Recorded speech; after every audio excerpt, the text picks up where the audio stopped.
ఈ సేంద్రీయ వ్యవసాయం కానీ ప్రకృతి వ్యవసాయం చేసేవాళ్ళు కానీ దిగుబడులు రావు వీళ్ళంతా సోది చెబుతుంటారు లేని రైతులకు మీరు ఏం చెప్తారు? ఎక్కడ ఏ షాప్ అయినా చెబుతారు కదా, ఆ మందులు కొట్టాలే మా కస్టమర్లు ఉంటారు. మరి తినేవాళ్ళు ఎలా తెలుసుకోవాలి? మనకు ఒక పర్సనల్ డాక్టర్ ఉంటాడు, మన పిల్లలకి ఒక స్కూల్ ఉంటుంది, లేకపోతే మనకు ఒక ఫ్రెండ్ ఉంటాడు, అట్నే మనకు ఒక రైతు ఉండాలండి. అదే అండి, అందుకనే కానీ రైతులు ఇప్పుడు ఆర్గానిక్ రైతు ఎవరు ఆత్మహత్య చేసుకోవడండి.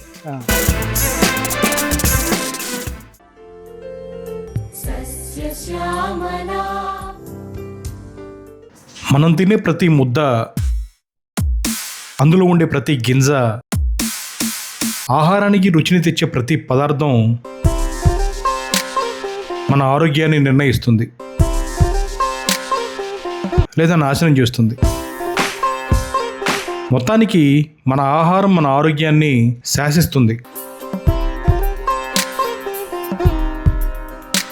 కారం లేకపోతే ముద్ద దిగని మన వంట, అది పొలం నుంచి మన ఇంటికి చేరే వరకు దాని ప్రయాణం వింటే మనకు కారానికి మించిన మంట పుడుతుంది. అందరూ వాడుతుందే మనము వాడుతున్నాంలే అని చాలా తేలిగ్గా తీసిపారేస్తున్నాం. మనం ప్రకృతి వ్యవసాయం అన్నా ఆర్గానిక్ ఉత్పత్తులన్నా అదేదో మార్కెటింగ్ మ్యాజిక్ మాత్రమే అని సమర్థించుకుంటున్నాం. మన నిస్తేజమే మన తర్వాత తరాల ఆరోగ్యాన్ని అధోగతి పాలు చేస్తుంది. వాళ్ళ ప్రమేయం ఏమి లేకపోయినా కూడా. టైంపాస్ కోసం క్లబ్బులకో పబ్బులకో మాల్స్కో మూవీస్కో వెళ్ళి డబ్బులు వెచ్చించే కన్నా మీ దగ్గరలో ఉన్న రైతుల దగ్గరికి వెళ్ళండి. వాళ్ళు ఏం పండిస్తున్నారో ఎలా పండిస్తున్నారో చూడండి. మీకు ఏం కావాలో ఎలా కావాలో కూడా వాళ్ళని అడగండి. పంట ఎలా అమ్ముకోవాలన్న బాధ రైతుకి తగ్గుతుంది, ఎలాంటివి తింటున్నామో అన్న సంశయం మీకు పోతుంది. ఈరోజు సాధారణ వ్యవసాయంలో మిరప పంటకు 30 నుండి 40 సార్లు వరకు పురుగు మందులు పిచికారీ చేస్తున్నారు. పురుగులను చంపుతున్న ఈ విషరసాయనం మన శరీరంలో కూడా చేరుతుంది. మిరప ఎండుతుంది, కారం అవుతుంది, మన భోజనంలో కలుస్తుంది, మన ఆరోగ్యాన్ని మెల్లగా దెబ్బతీస్తుంది. ఈ విషచక్రాన్ని చెరిపేయాలనే సంకల్పంతో ముందుకు వచ్చిన ప్రకృతి వ్యవసాయ రైతు శ్రీ చెరుకూరి రామారావు గారు. ఖమ్మం జిల్లా కోయిచల గ్రామంలో ఈ తరహా వ్యవసాయం చేస్తున్నారు ఈ రైతు. పంట మాత్రమే కాదు, మనిషి ఆరోగ్యం కూడా పండాలి అనే నమ్మే రైతు రామారావు గారు. పురుగు మందులు లేకుండా మిరప పండించడం అసాధ్యం అనుకున్న సమయంలో ప్రకృతి వ్యవసాయంతో మిరపను విజయవంతంగా సాగు చేస్తున్నారు. భూమికి సహజ శక్తిని పెంచితే, సూక్ష్మజీవాలను కాపాడితే, ప్రకృతి చక్రాన్ని గౌరవిస్తే రసాయనాలు అవసరం లేదని ఆయన నిరూపిస్తున్నారు. ఒకే పంట కాదు, మిశ్రమ పంటల వైవిధ్యమే ఆయన బలం. సుమారు 25 ఎకరాల విస్తీర్ణంలో ప్రకృతి వ్యవసాయం చేస్తున్న ఈ రైతు మిరప, పందిరి కూరగాయలు, అరటి, చెరుకు, టమాటో ఇలా అనేక పంటలు సాగు చేస్తున్నారు. తమ పొలంలో పండిన చెరుకు నుంచి స్వయంగా పర్యవేక్షిస్తూ ఎటువంటి రసాయనాలు కలపకుండా బెల్లం తయారు చేస్తున్నారు ఈ రైతు.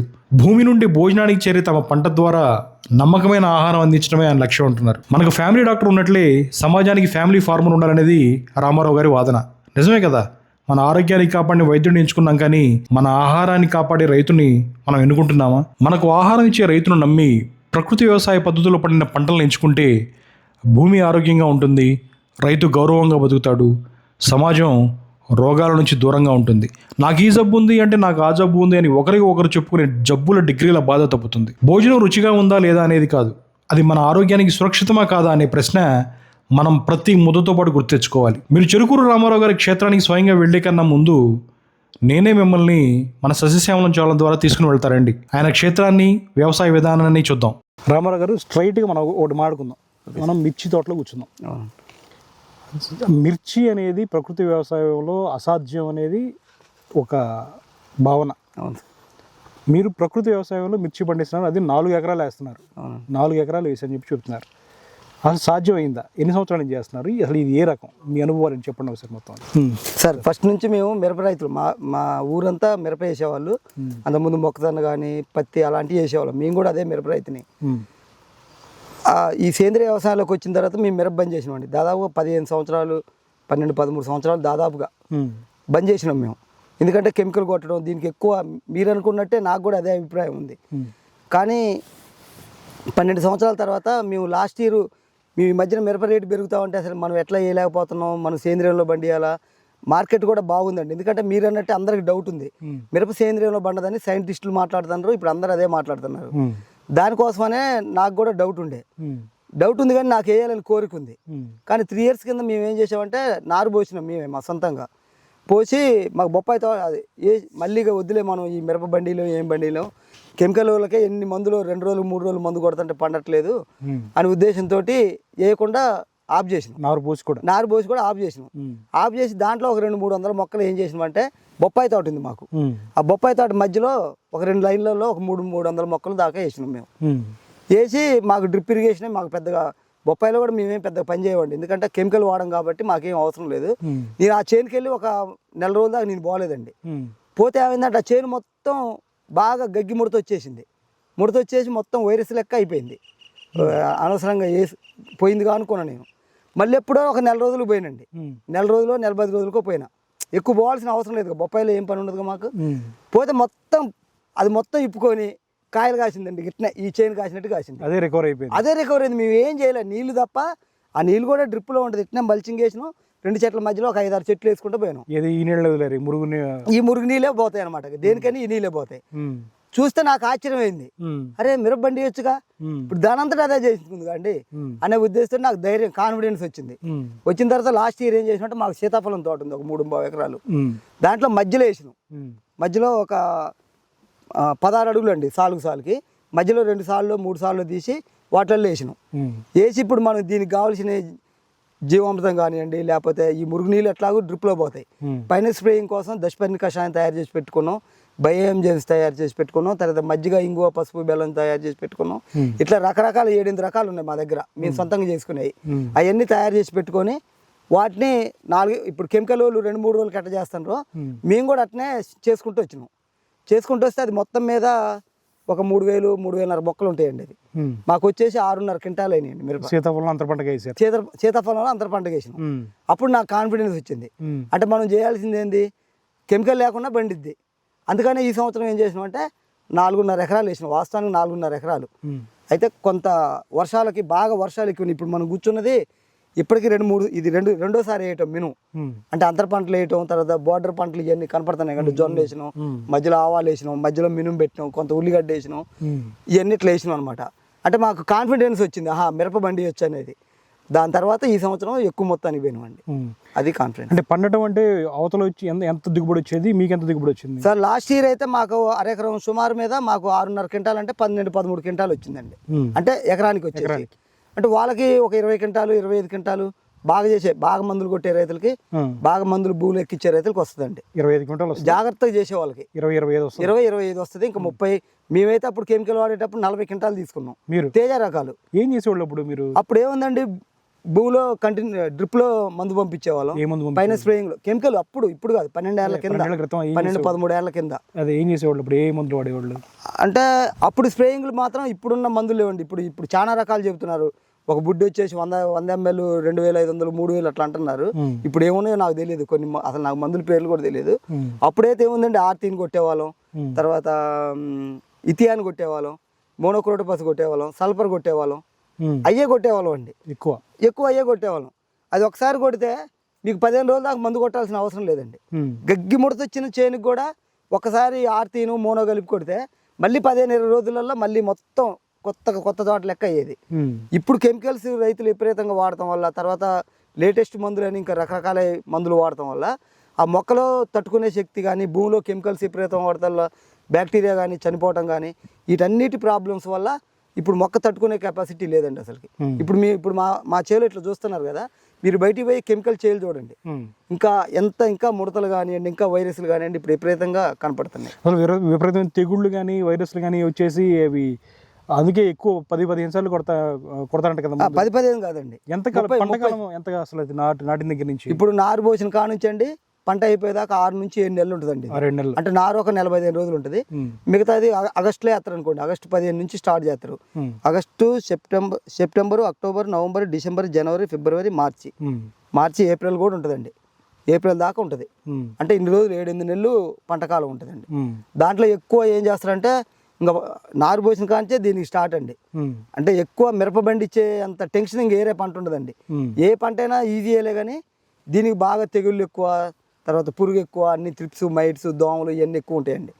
ఈ మధ్యకాలంలో మీకు ఇంకా స్ప్రేయింగ్లు, నారు గింజ పెట్టిన కాంచి ఆ గింజకు కూడా మందు పట్టించే ఉంటుందండి. గింజకు కూడా కెమికల్ పట్టించే ఉంటుంది. అది మొలిసిన కా నుంచి లాస్ట్ కాపు ఇంక చాలు అనుకున్న దాకా స్ప్రేయింగ్ చేస్తూనే ఉండాలి. స్ప్రేయింగ్ చేస్తూనే ఉండాలండి. ఇంకా అది దాంట్లో మిరపలో అప్పుడు ఏంటి, పండు మిరపకాయ కోస్తారు కదా, కోసి ఎండబెడతారు, డైరెక్ట్ గా కడుగుతారా? కడగరండి, ఏం చేయరండి. కడగరే మీకు 30-40 స్ప్రేయింగ్లు అయినా సరే వాళ్ళు అట్నే ఎండబెట్టేసి దాన్ని బస్తాలు దొక్కి మార్కెట్కి వెళ్తుంది. ఇక అదే కారం అవుతుంది. అదే కారణం. ఇక పండు మిరపకాయ కడగటాలు ఏమి ఉండవు, ఏముండవండి. డైరెక్ట్ ఎండబెట్టి. మిరపకాయలు ఏం కడుగుతారు, ఎకరానికి 20 క్వింటాలు అయింది అనుకోండి. అంటే పంటలో మీరు కొట్టిన అది రైతులు కొట్టిన 30-40 స్ప్రేయింగ్ కెమికల్స్ ఏదైతే అన్ని లేయర్గా ఉంటుంది. అన్ని లేయర్గా ఉంటే దాన్ని ఎండలో ఎండబెట్టి అవునండి దాన్ని మార్కెట్కి వేస్తే అక్కడ కారం అయిపోయి డైరెక్ట్ వచ్చేస్తుంది. అవునండి డైరెక్ట్ తినేయటమే. అవునండి. ఇప్పుడు ప్రధానంగా వాడేది అదే కదా, మనం మామూలుగా కారం అనేది ప్రతి ఇంట్లో అవునండి ప్రతిరోజు రోజు తినాల్సిందే. అవునండి. ప్రతిరోజు తినే దాంట్లో అంతంత కెమికల్ మోతాదు ఉండటం అనేది ప్రమాదకరం కదా. అది చాలా అంటే చాలా అండి. అందుకనేగా ఇప్పుడు ఇలా గట్ ప్రాబ్లం కానివ్వండి, క్యాన్సర్లు కానివ్వండి, షుగర్లు కానివ్వండి, మీకు ఎన్ని ప్రాబ్లం ఉన్నాయో చెప్పండి. ఇలా నిన్ననే ఒక నివేదిక వచ్చింది, ప్రపంచ రాజధాని షుగర్ రాజధాని అంట, ప్రపంచ షుగర్ రాజధాని. రేపు క్యాన్సర్ రాజధాని కూడా మందే అయిద్దండి. ఎందుకంటే మన దేశంలో ఏం చేసినా ఎవరు ఏం పట్టించుకోరండి. ఇప్పుడు దీని మీద మేము లాస్ట్ 10-12 సంవత్సరాల నుంచి చాలామంది రైతులు పోరాటం చేస్తున్నారు. ప్రభుత్వాలు ఏం చేయాలంటే దీని మీద ఇప్పుడు యూనివర్సిటీలు ఉన్నాయి, ప్రభుత్వం నుంచి సైంటిస్టులు ఉన్నారు, యూనివర్సిటీలు ఉన్నాయి, వాళ్ళ తరపు నుంచి వేసి ఇది నిజంగా వీళ్ళు చేస్తున్నారా చేయట్లేదా, చేస్తే ఎట్లా చేస్తున్నారు, చేయటం వల్ల ఏం జరుగుతుంది, మరి కెమికల్ లేకుండా చేస్తున్నారు, పండిస్తున్నారు కాబట్టి మనం ఎట్లా సపోర్ట్ చేయాలని చేసి ప్రభుత్వాలు చేస్తే కానీ ప్రజల్లోకి పోయి బాగా వెళ్ళిపోద్దండి. లేకపోతే వాళ్ళు ఏం చేయకుండా ఇప్పుడు ఏమంటారు కొంతమంది, మొన్న ఈ మధ్యన ఒకళ్ళు అడుగుతున్నారు, నేను మీటింగ్లో మాట్లాడిన తర్వాత ఒకళ్ళు లేచి అడిగారు అనమాట, ఏమండి అసలుకి మిరప అసలుకి ఇంపాసిబుల్ అనేది సైంటిస్టులు అంటున్నారు, మీరు ఎట్లా అని అంటున్నారు. అంటే మా పొలానికి వచ్చి టెస్ట్ చేయండి, ఏ టెస్ట్ అని చేసుకోండి, మీ దగ్గర ఇప్పుడు అంతా టెక్నాలజీ ఉంది, దీంట్లో ఏమి ఉన్నది తెలిసిపోద్ది, దీంట్లో ఏ కెమికల్ ఉన్నా మీకు మా పొలం రాసిస్తా అని చెప్పా. ఎందుకంటే ఎగ్జామ్ చదవని స్టూడెంట్ ఉంటాడు కాండి, ఎగ్జామ్ రాసి బయటకు వచ్చిన తర్వాత పేపర్ హార్డ్ అంటాడు. ఈ సైంటిస్టులు కానీ ఈ ఉద్యోగులు కానీ వాళ్ళు దీని మీద పరిశోధన చేయకుండా వీళ్ళు మన పొలానికే రాకుండా అది పండియటం ఇంపాసిబుల్ అని ఎందుకంటారంటే వాళ్ళు దీని మీద పరిశోధన చేయటంలే, ఈ విధంగా చేస్తాను చేయట్లేదా, చేస్తే ఏం చేస్తున్నారు అని చూసి నలుగురు రైతులకి తీసుకొచ్చి చూపెట్టి, లేకపోతే వాళ్ళే ఇట్లా చేయండి అని చెబితే సమస్య పరిష్కారం అయింది. అది చేయాలంటే వాళ్ళు కూడా ముందుకు రావాలి, వాళ్ళు వస్తేనే ఎక్కువ మందిలోకి వెళ్ళిపోతుంది. నేను కూడా అసలు మిరప అనేది అసలు అసమ్మం, అది సేంద్రియంలో పండించడం అనేది అంటారు. మీరేమో 4 ఎకరాలు వేసుకొని కూర్చున్నారు ప్రశాంతంగా, సింపుల్గా అండి. అసలు ఏ రకం ఇది 341 వెరైటీ అండి. 341 ఈ వెరైటీ స్పెషల్ ఏంటంటే ఇది ఎక్కువ మన ఆంధ్రాలో కానీ తెలంగాణలో కానీ ఇది కారం బాగుంటుందండి. కారం అంటే తినడానికి నార్మల్ ఉంటుంది కానీ కలర్ బాగుంటుంది, ఇది పచ్చళ్ళకి బాగుంటుంది. తర్వాత దీన్ని ఊరమిరపకాయ చేసుకోవచ్చు. నాకు డౌట్ ఉంది, చెప్పండి. అంటే నాకు డౌటే, క్లియర్ చేయండి. మనం బయట దొరికే కారం ప్యాకెట్లో 3 రకాల మిర్చి కలుపుతారంట. అవునండి. ఒకటి రంగు కోసం, ఒకటి కారం కోసం, ఇంకోటి దేనికోసం, మొత్తం 3 రకాలు కలిపితే ఒక వంట కారం బయటకు వస్తుందంట. ఓకే, అలా కాకుండా ఈ 341 వెరైటీ ఒకటే సరిపోతుందా?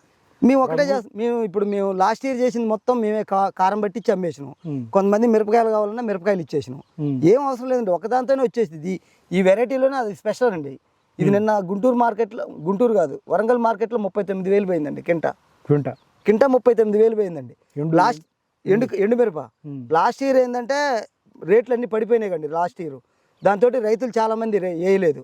దాంట్లో దీనికి ప్రాబ్లమ్స్ ఎక్కువ ఉంటాయండి. లాస్ట్ ఇయర్ అంతా బాడీ రకాలు ఎక్కువ వేసి ఎక్కువ ఉండిపోయి రేట్లు బాగా పడిపోయినాయి. అవునండి, బాగా రేట్లు పడిపోయినాయి. దాంట్లో ఒకటి దీనికి ఎక్కువ రోగాలు ఎక్కువ వస్తుంటాయి. ఇది అందుకనే రైతులు కూడా తక్కువ వేయటానికి తక్కువ మొగ్గు చూపుతారనమాట. 341 కానీ అందుకని ఈ సంవత్సరం అంత రేటు పోయిందండి. ఇప్పుడు మిరప బాగా రేటు పెరిగింది. మొన్న లాస్ట్ ఇయర్ అసలు రేట్ లేదు, ఈ సంవత్సరంకి వచ్చేసరికి రేట్ ఎక్కువ. కానీ నిజమేనా 3 రకాల కారాలు కలుపుతారు? సార్ చేసేవాళ్ళు చాలా రకాలు చేస్తారు. మీరు ప్రతి దాంట్లో మీరు దేంట్లో పసుపులో చేయట్లేదా, కారంలో చేయట్లేదా, బెల్లంలో చేయట్లేదా, నూనెలో చేయట్లేదా, ప్రతిదీ చేస్తున్నారు. నిజమేనా రంగు కోసం ఒక మిర్చి రకం కలుపుతారంట, కారం ఉండడానికి ఇంకో రకం, కారం ఉండడానికి తేజస్విని కలపొచ్చు. నాకు బెంగళూరు రకం ఇంకోటి దేనికి కలుపుతారంట తెలియదండి. మామూలుగా అయితే కల్తీలు అయితే జరుగుతూనే ఉన్నాయి ప్రతి దాంట్లో, కాకపోతే అవన్నీ నాకు అంతగానే తెలియదండి. వాస్తవానికి అయితే ప్రతిదీ కల్తీ చేస్తారని నాకు తెలుసు. ఇంకా ఏమేమి కలుపుతారో కలిపే వాళ్ళకి తెలిసింది. తినేవాళ్ళు ఎలా తెలుసుకోవాలి? తినేవాళ్ళు తెలుసుకోవాలంటే అండి ఇట్లా నమ్మకంగా చేసే వాళ్ళ దగ్గరకు రావటమా, అలాంటివి చేసుకోవటం అండి. మార్గం లేదు. ఇక ఏదైనా రైతు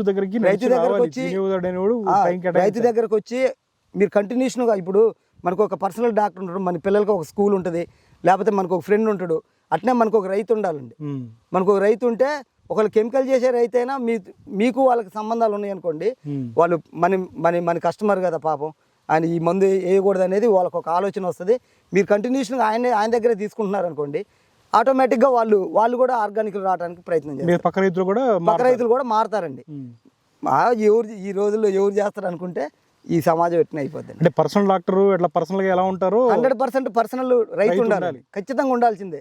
మీకు పర్సనల్ రైతు లేకపోతే మీరు ఇప్పుడు అందుకనే కదా ఎన్ని ఇబ్బందులు. అంటే ఇప్పుడు అంతే కదా, వాళ్ళకి తెలియదు ఇన్ని నా పంట 6 నెలల కాలంలో పంట వచ్చేటప్పటికి 30-40 సార్లు స్ప్రేయింగ్ అంటే అసలు మొక్కను ఆల్రెడీ ముంచి లేపుతున్నట్టే. అంతే అండి, అంతే కదా, నెలకు 4 సార్లు కొడుతున్నట్టే కదా లెక్క.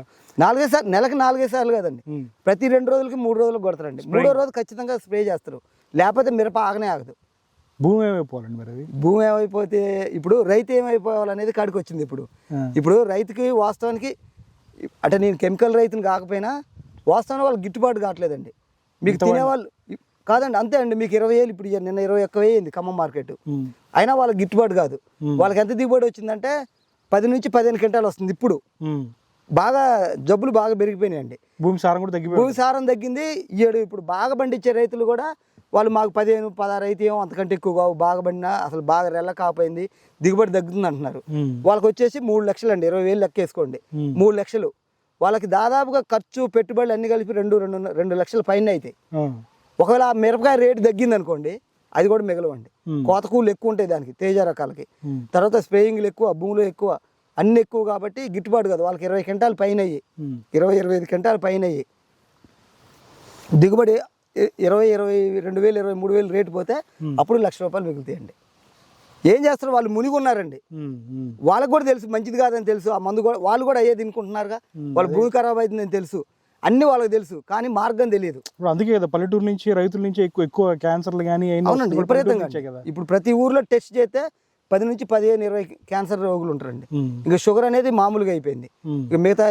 ఇంకా మిగతాయి గడ్డలని అయ్యని ఇయ్యని చాలా ప్రాబ్లమ్స్ ఎదుర్కొన్నారంటే ఇక్కడ నుంచే పుడుతుంది. ఇక్కడ ఓన్లీ వ్యవసాయం నుంచే అతిపెద్ద సమస్య. అన్ని జబ్బుల కారణం ఏంటంటే వ్యవసాయంలో వాడే కెమికల్స్ వల్లనే స్టార్ట్ అవుతుంది, మొదలవుతున్నాయి. దాంతోపాటు వండుకునే విధానం, దాంతోపాటు ఆయిల్స్.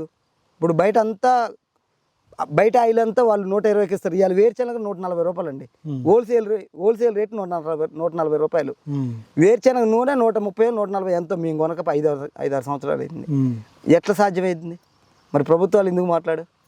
ప్రజలు ఇప్పుడు స్వచ్ఛంద సంస్థలు కానివ్వండి, ఇప్పుడు డాక్టర్లు కానివ్వండి, చెప్పాలి, జనానికి తెలియజెప్పాలి. ఏదైనా అంతే చెప్తారులే, ఆర్గానిక్ అంటారు కానీ వాళ్ళు కూడా అదే చేస్తారు అనేది ఒక సమస్య ఉంది కదా మార్కెట్లో, మీకు ఎదురవలేదా?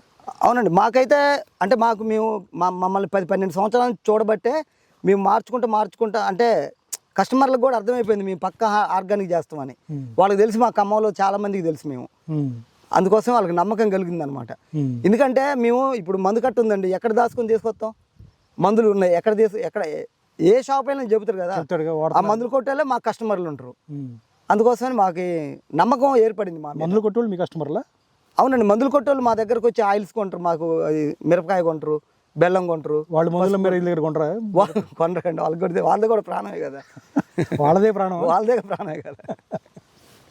అది కాదండి, ఇప్పుడు వాళ్ళే కొనరు కానీ వాళ్ళు వాడే రైతులు అదే తింటున్నారు కదా, మందులు కొట్టిన రైతులు. అదే అండి, ఇప్పుడు అందుకనే ఇది మార్పు రావాలంటే ఏంటంటే దీని మీద పరిశోధనలు జరగాల. మాలాంటి చేసే రైతుల మీద వచ్చి వాళ్ళు చెక్ చేసుకొని అవసరమైతే దీని మీద ల్యాబ్కు పంపించి ఇవన్నీ చేసి ఎట్లా చేస్తారో అన్నీ ఒక షెడ్యూల్ తీసుకొని మిగతా రైతులకి తీసుకోవాలి. దీన్ని సమాజంలో తీసుకుపోతే మాత్రం ఇండియా ఎక్కడికో వెళ్ళిపోద్దండి. ఇది హైట్ కూడా తక్కువ పెరిగినట్టుంది. ఇది అంటే ఇది కాదండి, ఇది చాలా హైట్ వస్తుంది. మొన్నటిదాకా నీళ్ళల్లో ఉందండి చేను, ఇది బాగా నీళ్ళల్లో ఉంది. ప్లస్ కొంచెం లేట్గా వేసినాం మేము, దానివల్ల ప్రాబ్లం అయింది. ఏ సమయంలో వేయాలండి మిరప? మామూలుగా అయితే మేము ఆగస్టు ఫస్ట్ వీక్లో వేసుకుంటే మంచిగా ఉంటుంది. మేమేంటంటే సెప్టెంబర్ ఫస్ట్ వీక్లో వేసినాం. నారు కూడా మీరే పెంచుకున్నారా?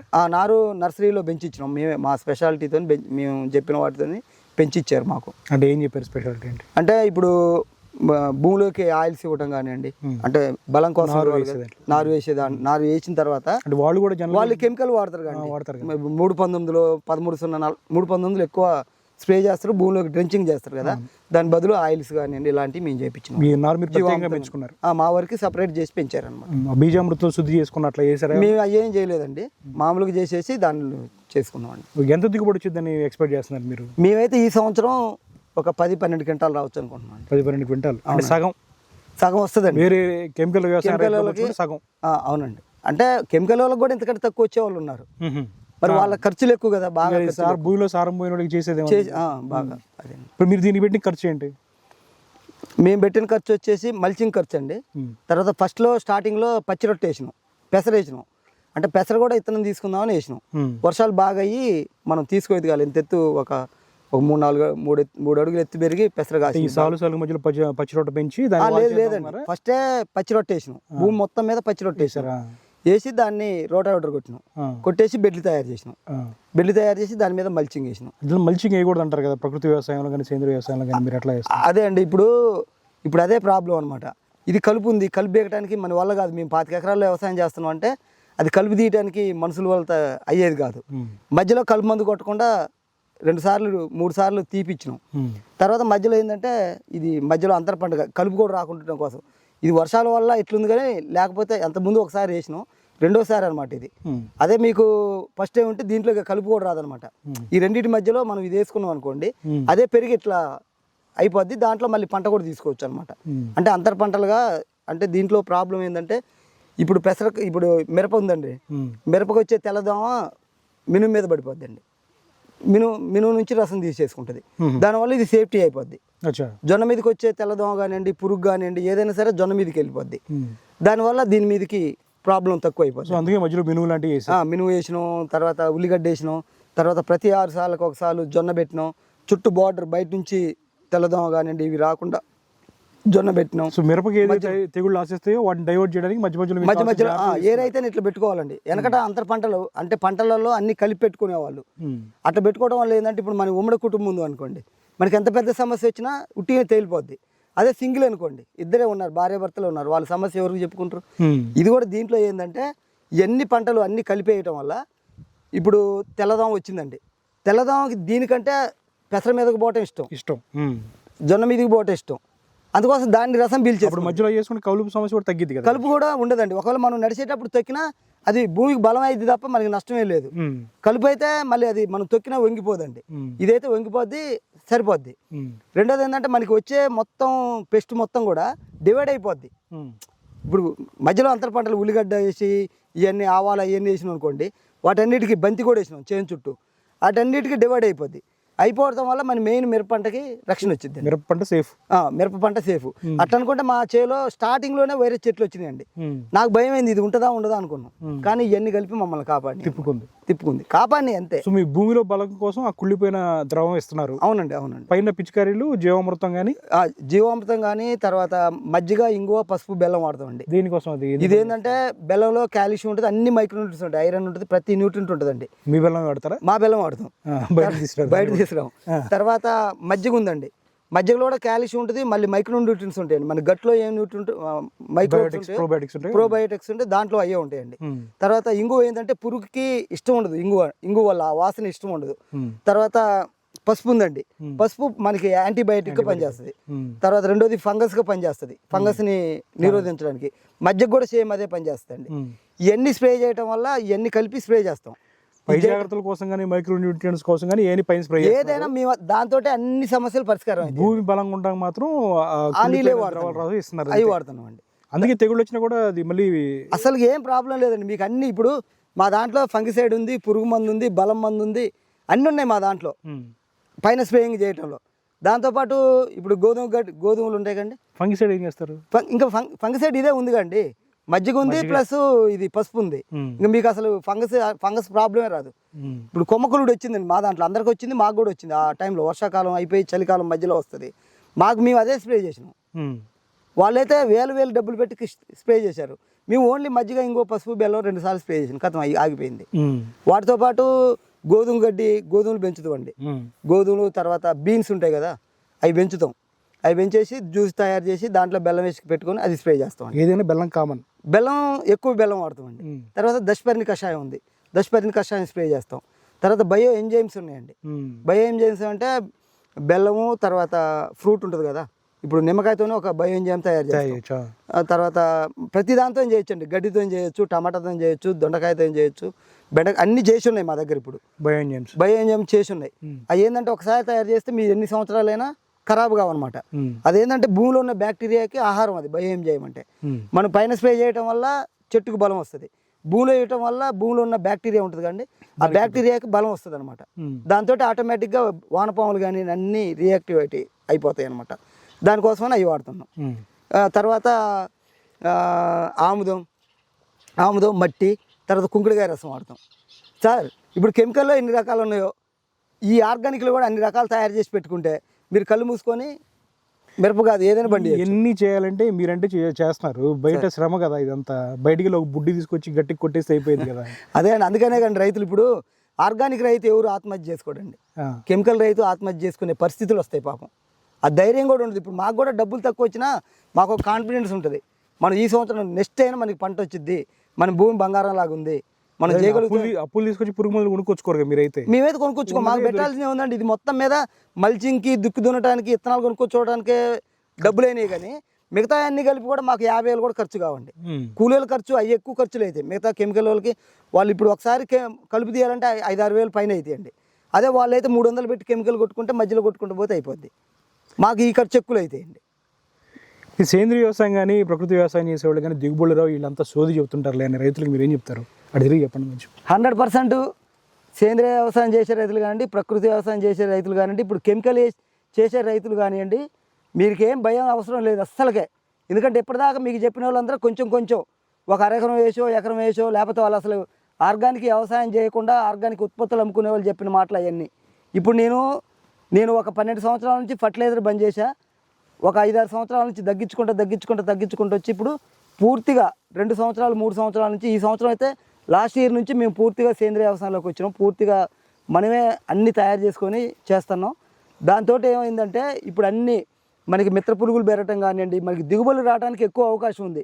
ఇప్పటిదాకా మన చాలా సిస్టాలలో ఏంటంటే ఒక 4-5 ఏళ్ళు 3 ఏళ్ళ తర్వాతనే మీకు దిగుబడి వస్తుంది అని అంటున్నారు. మేము ఇప్పుడు తయారు చేసే సిస్టమ్ ఏంటంటే మీ చేలో ఏ కలుపు ఉన్నా కానివ్వండి, లేకపోతే మీకు అందుబాటులో చెక్కలు ఉన్నా కానివ్వండి, లేకపోతే ఫ్రూట్స్ ఉన్నాయి కానివ్వండి, మీ సిటీ దగ్గరలో మార్కెట్లో ఫ్రూట్స్ కానివ్వండి, వేస్ట్ అయిన పండ్లు కానివ్వండి, ఏది ఉన్నా సరే మీరు ఒక 50 లీటర్లో మీ పొలానికి తగ్గట్టు ఒక గుంట తీసుకొని ఆ గుంటలో అన్ని ఫ్రూట్స్ అవన్నీ ఒక కవర్ వేసి దాంట్లో అన్నీ వేసుకొని వాటిని కుళ్ళబెట్టి బెల్లం వేసి కానివ్వండి, తర్వాత కుళ్ళబెట్టుకొని వాటిని డ్రిప్లోకి పంపించుకుంటే మీకు వేసిన ఫస్ట్ సంవత్సరం నుంచే దిగుబడి రావడానికి అవకాశం ఉంది. అందుకోసం రైతులు ఏంటంటే పైన స్ప్రేయింగ్లు కూడా మనకి దీనికి స్ప్రే చేయాల్సిన అన్నిటిని కూడా బయోఎం జేమ్స్ కానివ్వండి, తర్వాత దశపర్ణి కషాయం కానివ్వండి, తర్వాత చేప బెల్లం అమినో యాసిడ్ కానివ్వండి, తర్వాత ఎగ్ అమినో యాసిడ్ కానివ్వండి, ఇంకా రకరకాల చాలా ఉన్నాయి. ఎన్ని రకాలు ఉన్నాయి కెమికల్లో, ఎన్ని రకాలు ఉన్నాయో దీంట్లో అన్ని రకాలు ఉన్నాయి. అప్పుడు కెమికల్లో ఏంటంటే దోమకు ఒక మందు కొట్టాలా, తర్వాత పురుగుకు ఒక మందు కొట్టాలా, పచ్చ దోమకు ఒక మందు కొట్టాలా, లేకపోతే త్రిప్స్కి ఒక మందు కొట్టాలా, వెస్టర్న్ త్రిప్స్కి ఒక మందు కొట్టాలా, లేకపోతే పురుగులలో పచ్చ పురుగుకు ఒక మందు, అట్లా రకరకాలుగా మందులు డివైడ్ చేశారు. మనుషులకి కనుక ముక్కుకు ఒక డాక్టర్, చెవుకు ఒక డాక్టర్, గుండెకు ఒక డాక్టర్ అన్నట్టు ఈ వ్యవసాయంలో వచ్చే ఇప్పుడు వాళ్ళు ఎక్కువ రైతులతో స్ప్రేయింగ్ చేపించడం కోసం వాళ్ళు డివైడ్ చేశారు. మీకు వెనకటి మందులు ఉన్నాయంటే ఆర్తీన్ ఉందంటే ఆర్తీన్ ఒక్క మందు, ఆర్తీన్ మోనో కొడితే మీకు అన్ని పురుగులు, దోమలు కానివ్వండి, త్రిప్స్ కానివ్వండి, పురుగు కానివ్వండి అన్ని కంట్రోల్ అయ్యేది. కెమికల్ వాడే రైతులు అందరికీ తెలిసింది. కానీ ఇప్పుడు వచ్చిన మందులు లేటెస్ట్ మందులు అది మంచిది కాదని చెప్పి ఈ మందులు వాడటం వల్ల ఇప్పుడు ఏం జరుగుతుందంటే తేనెటీగలన్నీ ఇవ్వాల. ఇంతకుముందు మిరపేసే పంటల్లో కూడా పక్కమటి తేనెటీగలు తెట్టెలు ఉండేదండి. ఇప్పుడు తేనెటీగ తెట్టలేదు అసలుకి. ఇప్పుడు ఆ తెట్టెలు లేకపోవడం వల్ల ఏమవుతుంది, పాలినేషన్ అనేది లేదు, పంటల దిగుబడి తగ్గిపోతుంది. ఇప్పుడు పంటల దిగుబడి తగ్గిపోతే ఇప్పుడు మళ్ళీ ఒక కంపెనీ ఏమన్నారు, మళ్ళీ పాలినేషన్ లేకుండా ఉండే పంట విత్తనాలు తయారు చేస్తున్నారు. మీకు పాలినేషన్ లేకుండా చేసిన మనం తిండి తింటే మనలో కూడా రీప్రొడక్షన్ వాల్యూ తగ్గిపోతుంది. ఇప్పుడు దేశవాళీ కోడి ఉంది, హైబ్రిడ్ కోడి ఉంది, ఎంత తేడా ఉందో వేరియేషన్ చూడండి. హైబ్రిడ్ కోడి గుడ్డు మీకు మళ్ళీ గుడ్డు పిల్ల తయారు కాదు, దేశవాళీ కోడి గుడ్డు మళ్ళీ పిల్ల తయారవుతుంది. అంటే ఇప్పుడు మనకి పంటలలో కూడా అట్లా రీప్రొడక్షన్ లేని ఆహారం, జన్యు మార్పిడి ఆహారం ఇలాంటివి తీసుకురావడం వల్ల, ఇవన్నీ ఇలాంటివి తినటం వల్ల, వాటికి విపరీతమైన కెమికల్స్ వాడటం వల్ల ఇవన్నీ ప్రాబ్లమ్స్ వల్ల ఎన్నో ఇబ్బందులు ఉన్నాయి. కాబట్టి రైతులు ఎప్పటికైనా మా దగ్గర రాండి, ఖమ్మానికి దగ్గర జస్ట్ 10 కిలోమీటర్ల దూరం, మీరు వచ్చి చూసుకోండి. మీకు ఏమేమి కావాలో అవసరం మా దగ్గర కొన్ని రోజులు ఉండి పని చేయండి, నేర్చుకోండి. మేమన్నీ మీకు అవకాశం కల్పిస్తాం. మేము రైతులు ఎట్టి పరిస్థితుల్లో భయపడాల్సిన లేదు. ఆర్గానిక్ వ్యవసాయంలో అద్భుతంగా పంటలు పండించవచ్చు, అవకాశాలు అవుతున్నాయి. నేను వినియోగదారులకు కూడా ఒకటే చెబుతున్నా, మీరు చూసుకోండి. మీ రైతుని మీరు ఎక్కడైతే తెచ్చుకున్నారో ఒక రైతుని తీసుకోండి. మీరు ఆ రైతుల దగ్గర నుంచే తీసుకోండి. ఆర్గానిక్ చేసే రైతుల నుంచి మీరు పంటలు కొనుగోలు చేసుకోండి. దానివల్ల మీ కుటుంబాలు కానివ్వండి, మీ ఆరోగ్యాలు కానివ్వండి, మీరు ఎన్ని మందులు కెమికల్ అదే డాక్టర్ల దగ్గర ఎంతమంది డాక్టర్లు ఎంత పెద్ద డాక్టర్ గారైనా మీ జబ్బులు తగ్గడానికి ఒకటే మార్గం, వాళ్ళ సలహాలతో పాటు మంచి ఆహారం తీసుకుంటేనే మనకున్న జబ్బులు తగ్గిపోవడం కానివ్వండి, రాబోయే రోజుల్లో మన పిల్లలు ఆరోగ్యంగా, మన కుటుంబాలు తరతరాలుగా మంచిగా ఉండాలంటే మంచి ఆహారం తీసుకోక్కటే పరిష్కారం. కాబట్టి వ్యవసాయాన్ని, ఆర్గానిక్ వ్యవసాయం ఉత్పత్తుల్ని కొనాల్సిందిగా కోరుకుంటున్నానండి. సో వినియోగదారులు కూడా మంచి రైతుని ఎంపిక చేసుకోవాలి. తప్పకుండా చేసుకోకపోతే మాత్రం ఇబ్బంది పడతారు వాళ్ళే. మన తర్వాత వీడియోలో రామారావు గారు చెరుకు పండించిన విధానం, దాని నుండి అక్కడే బెల్లం తయారు చేసుకునే విధానం గురించి మీకు అందించే ప్రయత్నం చేస్తాం. సస్యశ్యామలా